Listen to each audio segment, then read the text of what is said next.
Hi, this is Stephanie Miller from The Stephanie Miller Show. Please enjoy this exclusive clip from my show on Political Voices Network. Personal Greetings. Hi. Hello, hello. Welcome. It's a great week to see if Diddy's roommate is Eric Adams. Hi, everyone. Hey. Hi. Hey. What's going on? How about my mayor, everybody? How about my mayor? We just had Maya Wiley on last week. New York, what is wrong with you? How about who could have been my mayor? I know. How about who could have been my mayor? Oh, my God. We're actually replacing I Heart New York with We Could Have Had Maya Wiley. That's the new city logo. Because Eric Adams is so far up Turkey's butt, he identifies as stuffing on Thanksgiving. Thank you very much, Thank folks. you, ladies and gentlemen. Thank you. Welcome to New York. Our mayor would really like to borrow your phone for just 5 minutes. I mean, good God. I mean, we were saying, though, John, this is a cautionary tale. Maya Wiley, as you know, just incredible, black woman prosecutor. America has a chance to elect the incredible black woman prosecutor this time. 80% of you didn't vote in New York. That's a big cautionary tale right there about, just because I know there's a bunch of new polls out showing Kamala ahead in all the swing states, and then we get happy, but it is terrifyingly close, isn't it? Yes, it's horrifying. I mean, listen, I really was hoping Mark Robinson would do all this work for us, but we've still got to keep on going. I mean, listen, Sexy Liberal went to North Carolina. What happened? Mark Robinson's campaign blew up. We are going to Phoenix right tomorrow. away. What happened?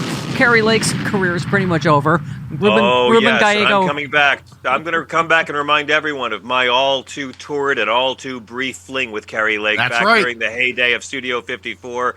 Oh, the nights were hot and the lies were hotter. But yes, I'm coming back to see, because the last time we played, Kari Lake had me interviewed on her Fox show on the Fox affiliate, and that was when she had just crossed over to vote for Trump, and she said, "I'm not a racist. I voted for Obama twice," which is right out of the movie Get Out. Yeah, and now you've decided he wasn't born here. Good for you, lady. Oh my God, I know. Yeah, she's going to take, what's the word, Chris? A thumping. That's the word. It looks like. Yeah. Don't get happy, though. No.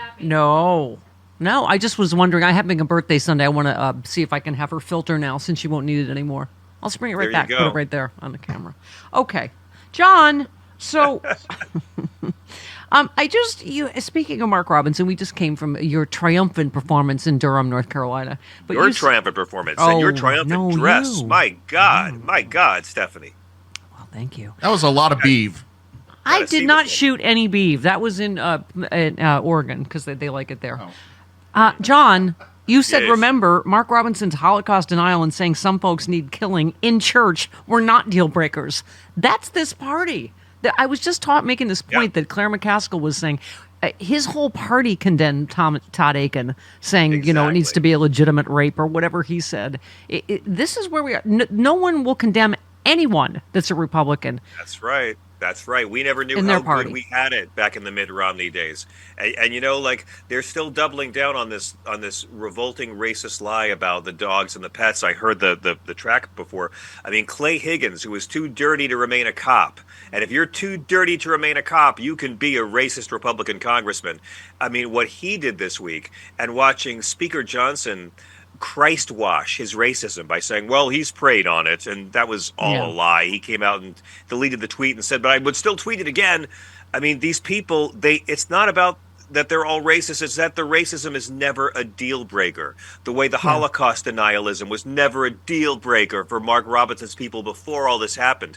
And this is the party, as we've pointed out, the guy who runs the Heritage Foundation killed a dog with a shovel. Yeah. Kristi Noem shot a dog. Yeah. Robert Kennedy put a dog on the grill and killed a bear and cut off a whale's head while a brainworm was eating his brain. These are the dog killers screaming about dog eaters, Stephanie. Yeah. And I want Kamala Harris. Here's what Kamala Harris needs to do, because you're right. She's going to win, but we have to act like she's behind 10 points, and we need a big win, and I want her to win. So there's two things I want her to do. One, Can we have Tim Walz back? What happened to Tim Walz? Is he in the basement? Where's Tim Walz? I want to see him on TV Tuesday. again. Right. Tuesday. He's going to be debating. I know, but they're putting him in stadiums every day. I want him on my TV. Yeah. And number 2, Kamala Harris needs to come out today and demand that Eric Adams resign and demand that Mark Robinson resign. Yeah. Today's the day to do it. And force the Republicans to take a position, because it's going to keep Mark Robinson in the news cycle for a few more days. And when they're trying to get Trump and Vance to say if they agree or not, that'll keep it going a few more days.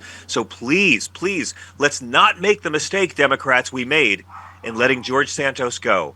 I wish he was still there, folks. We need him on that wall. But let's use these guys against him. You need to let go. Can you make sure everything's okay out there? We're all coyote nervous now. Okay. So, John, I just, good God, I love the way you speak Bible. You said Amber Thurman is dead because people who never actually read the Jesus parts voted to let a racist, thieving reality TV clown appoint 3 SCOTUS judges. There's just so many heartbreaking stories that, once again, Republicans are trying to double down on, it's not happening. Yeah, right? Yeah. And they will. They denial is their religion, and they have to be. But the fact is, all of this is happening because 2 generations of so-called Christians were groomed to think that something that's not even in the Bible is more important than everything Jesus told you to do.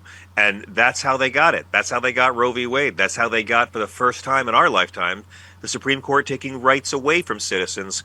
And all it took was electing the opposite of everything Jesus ever taught. Yeah. I'm so tired of these people. Well, election season is a sweet time of the year, right? As candidates coat their messages with lots of sugar to get your vote. Yeah, I said that. Now you can enjoy the sweetness of the election with authentic candidate cookies with the likeness of Kamala and Donald on your favorite butter cookie made by the famous deli in Chicago, Max and Benny's. You can purchase these once-in-a-lifetime cookies on the Stephanie Miller, Tom Harmon, and John Fugelsang websites. To order, go to our websites, click on the banner for cookie candidates, or go directly to their website, cookiecandidates.com.